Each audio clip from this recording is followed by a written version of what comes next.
জয়গুরু সকলকে। দেখতে পাচ্ছেন মা এখন কেক তৈরি করেছে, একদম পুরো নিরামিষ ভেজ কেক।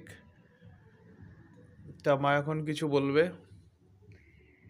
আমি নিরামিষ কেক অনেক চেষ্টা করেছি নিরামিষ কেক কেনার জন্য, কিন্তু খুব একটা ক্রিম হয়ে যায়, বাজে অ্যাভেলেবেল লাগে। থাকে না না, মার্কেটে। আমার ছেলে ছোটোবেলার থেকে কেকের জন্য খুব বায়না করতো। তারপরে আমি ইউটিউবারদের ধন্যবাদ জানাই। ইউটিউবার কেকটা এই কেকটা করতে আমাকে ওনাদের দেখেই আমি সাহায্য করি। ইসকনের একটা ভিডিও দেখে মা করেছে। হ্যাঁ, দিয়ে এই কেকটা এত সুন্দর যে কিন্তু খুব নিরামিষ কেক দুর্দান্ত হয়। হয়েছে কেকটি, আমি খেয়েছি, অত্যন্ত দুর্দান্ত, মানে দোকানকে ফেল করে হয়ে যাবে মিল্ক এরকম কেক কেক। তো শুধু ছানা। অত্যন্ত সুন্দর হয়েছে কেকটি, আমি নিজে খেয়ে দেখেছি।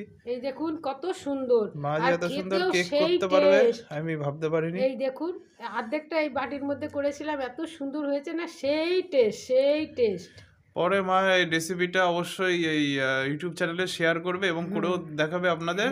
আপনারা সেই দেখে করতেও পারবেন, যাতে একদম মানে কি সব থেকে বেস্ট পারফেক্ট কেক, এত সুন্দর কালার আপনারা থেকে প্রত্যেকে শুরু করে নিরামিষ বাড়ি তৈরি করে খাবেন, কোনো ঝুট ঝামেলা নেই। একদম পিওর ভেজ কেক। সকলকে দেখছেন ক্রিসমাসের আন্তরিক শুভেচ্ছা জানাই, সেই টেস্ট। এবং সকলে ভালো থাকবেন, আনন্দে থাকুন। জয় গুরু সকলকে।